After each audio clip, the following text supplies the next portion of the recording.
Hi guys! So picture this.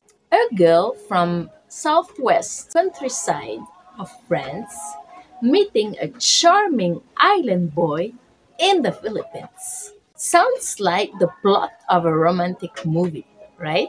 Well, that's my reality. Today, I'm going to share with you how I met my island Filipino husband.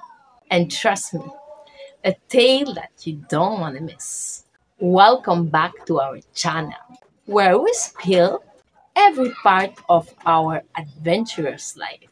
In today's video, I'm gonna share with you the ups and downs of falling in love with a Highland Filipino man.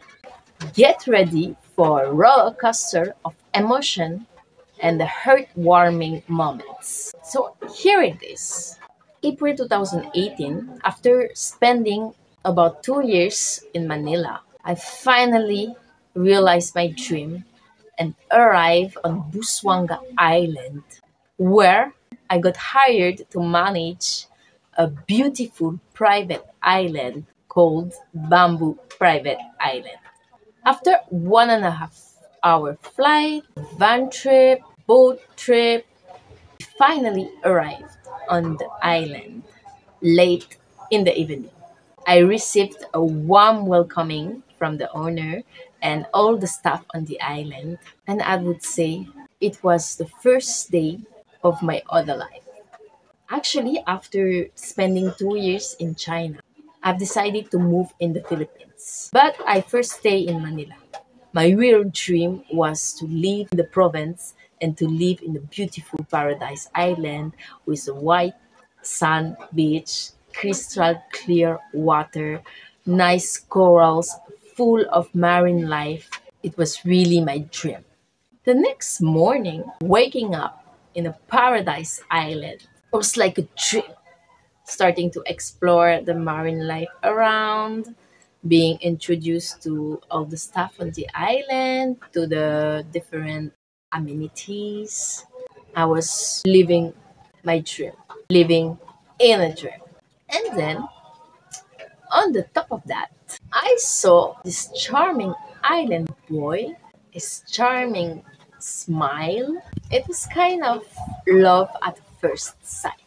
Day after day, getting a small routine on the island, I tried to get the attention of this charming island boy. So my idea to start the game of a seduction was to ask him to teach me how to paddleboard, even though I already knew how to do it. But that was my technique to get his attention. And it was a bit frustrating because I was feeling that my charm didn't really appear on him. The day finally came where we kind of hooked up together. It was actually a birthday of one of our co-workers. We're starting partying and I was trying to make him understand that I liked him and that we should start something together. We decided to have a swim. And then the first kiss came.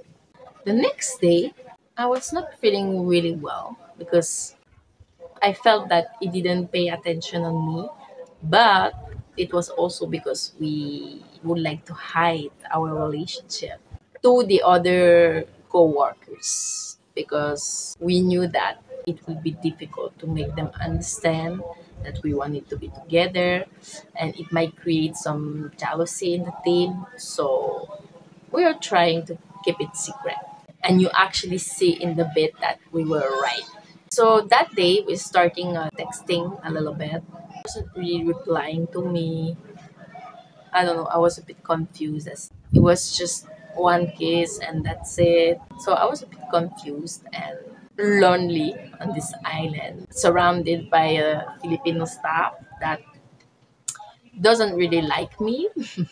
But eventually, we get to spend some time together and we get to talk to each other. what we wanted for our relationship. And it was a bit difficult because we have some communication trouble.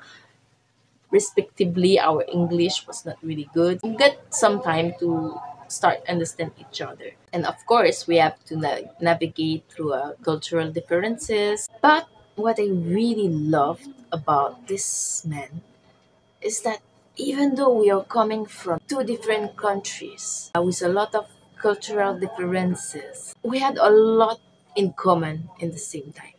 I just recently ended a 7-year relationship, and being with this island Filipino man make me actually felt myself again. Getting back my values and my true self thanks to him. Because it was like so spontaneous, natural, just like me. The island boy with a countryside girl, we actually have a lot in common. And that day came where he brought me to on Bulalakaw Island, which is actually very near from Bamboo Island. And actually, it was one of the greatest memory of my life. Warm, welcoming people. It was also our day off. So we spent a nice time on the island, partying with his friends, and he showed me where I was born, where he went to school. So it was actually really nice time. And getting to meet his family, his brothers, and see him being so happy, going back to his village and to his family that he's actually not seeing a lot because working on the island. We actually stay 100% of the time on the island. So it was a beautiful time. And I remember it was the birthday of his brother, little brother, Nonoy. And we actually went on a other island to celebrate. I got to see the birthday celebration between Filipinos. And what I really like it, you can see that the different generations come along together very naturally. They enjoy together. It was actually rainy season, so I remember it was very stormy and it actually rained quite a lot, but we still went to swim. Really nice time. So actually, we tried to keep our relationship secret, but it was obvious, and the other co-workers just they knew it. They just saw it that something happening between us because we're looking at each other in a special way. It's not easy to hide a relationship. So I remember it was the day before the island would close for holiday for 1 month. So we had a little celebration with all the team, and we actually told them. And at that time, everybody was really happy for us. And they say, congrats. They say, we knew that. You cannot hide it from us. We knew it. And it was actually a really nice moment. During the rainy season and the closure of the island, I stayed on the island. And my husband, at that time boyfriend, stay a little bit with me also. So I'm not going to be so lonely. Because there were construction going on, renovating the roof. I didn't have nowhere to go, so I rather stay on the island. September came and then the island reopened, so we're starting to have a guest again. And us as a couple, working with all the other team, it actually didn't really work well. A lot of jealousy starting to emerge inside the team. And then what happened is that some of the team member report to the owner that we were not really doing a good job. It was just pure lies. But I think the jealousy just overpassed them and they just wanted us out of the island. Kind of a hard time because living on this paradise island was my dream of no time, and I got the chance to meet the one which would be my husband. Too much happiness. It has to have something going on. When you're living in a secluded island, the team has to be close to each other, and if you're starting to have some jealousy, it wouldn't work. what the owner did is that they fired my husband. And then so I decided to follow him because I won't see myself staying alone without him on the island with the other team members that kick him out. So at that time, we were homeless in Town. We just decided to see the positive side of this event, starting to look for a job actually. That's how it is. We still needed to live, to eat. Hopefully, a good opportunity came to us, and we started to manage another guest house in Busuanga, Palawan, Philippines, where we actually now. So that's the time we discover this part of the island. Every failure comes to an opportunity. No, I'm so glad that this happened because it helped us move on and starting our life together. Because since the beginning, both of us knew we really wanted to get married, have kids. It's crazy, you would say, but that's the reality. And see us today, married with two kids and continuing our journey together, having a project together. Every failure is an opportunity to move on in your life and find a new way, reinvent yourself. So we actually worked 2 years in this guest house until COVID. When COVID happened, I was pregnant. So we also had the plan to stop working for a little bit in order to welcome our child.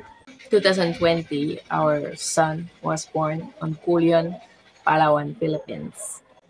And we're starting our journey as a parent. We really didn't know what we were doing because it was our first kid. Having a child during COVID was good and bad in the same time.